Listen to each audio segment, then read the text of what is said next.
Rolling right along. Quentin Tarantino says we are going to get a 4-hour Once Upon a Time in Hollywood in a year. I You heard heard that. Sabrina? I heard that. 4-hour cut. That's 4 hours of Leonardo DiCaprio. What was that? Jesus Christ! Sabrina, why is that not a great thing? Hell no. 4 hours of Leo and Brad Pitt. Fell asleep the first time around. Wait, what was it the first time around? She said, well, if you're going to come talk, if you're going to talk. She's not coming. She said she fell asleep the first time. Let me tell you something. You don't get these lines right, I'm gonna blow your fucking brains out tonight. Alright? Your brains are gonna be splattered all over your goddamn pool. I mean it, motherfucker. How could you fall asleep? He's calling Bruce Lee Kato and he throws him into a car. Not bad, Kato. Try that again.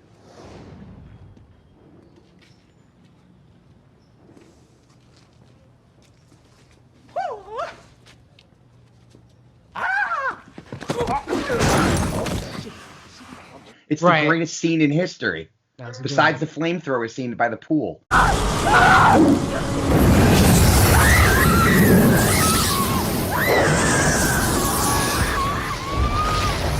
mean, great. Come on. The dog.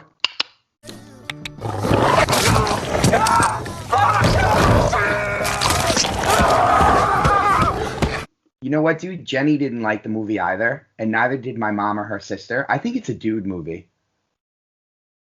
You know? Maybe. I mean, most Tarantino films, even Kill Bill, which is starring all women, like felt like a guy action movie. Yeah. We need Emily for this one. We got to bring this back up when Emily's on. Yeah, that's cool. But like, what could they possibly add? Because there was so much like slow dialogue and build up to some of the crazy scenes. Like when he drives that young girl to the ranch, the old filming ranch where obviously the cult is or whatever. Like, how much more could they add to that? Because that scene alone is like 20 minutes, like 15, 20 minutes. Like, how much more could they add to this movie? I'm trying to figure out where they would put more content in or more scenes, basically. Right? Like, if you were Tarantino and you needed to add an hour, what would you, out of everything that comes to your mind about the film, where do you think you would add to it, or more story or something? Well, I mean, Sharon Tate never got murdered, so maybe you can have that whole ending. Okay, so change the ending, basically. Or just like it could have happened simultaneously. Or wait, no, she ended up inviting him over after the movie. I mean, after the finale. Right. What was the guy? Roman Polanski's house, right? Next door. What was Brad's character's name? He's the stunt double. I'm not good at that. Yeah. Well, I would have liked to see him like in the mix of Hollywood a little bit more, because it kind of, and then also Leo's demise in Hollywood kind of was rushed. I'd like to see some more of that stuff, like when he's in Italy filming those films.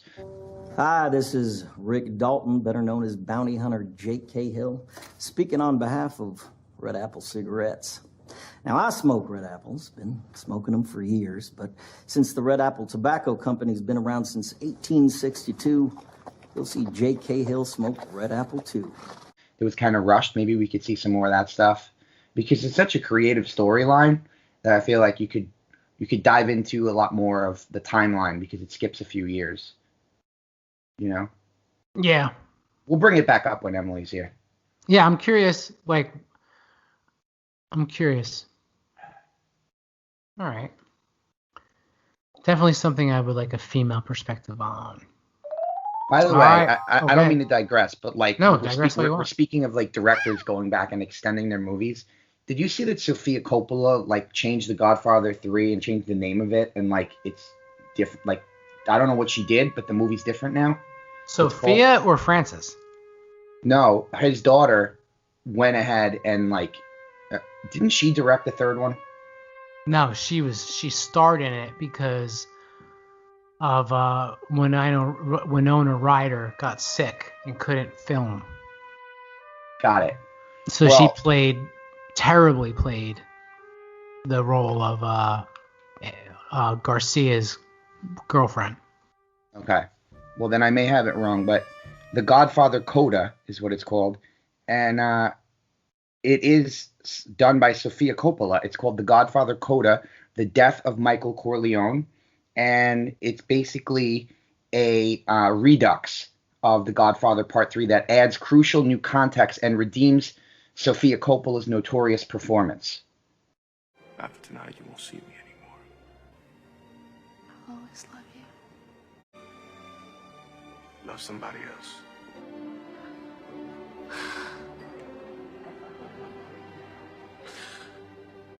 So I don't know, you know more about The Godfather than I do, but I just read this, and this is from December 10th. So this is from 2 days ago on IndieWire, and basically you can watch this today if you have Amazon Prime, or I think you have to pay for it, but you have access to it.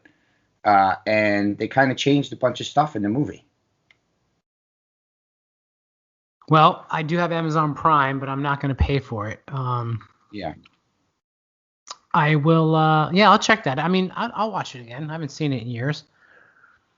I mean, I'll put the definitely check link it in the out. chat. Yeah, I'll put the link in the chat for you. All right. Speaking of streaming services, HBO Max is going all out.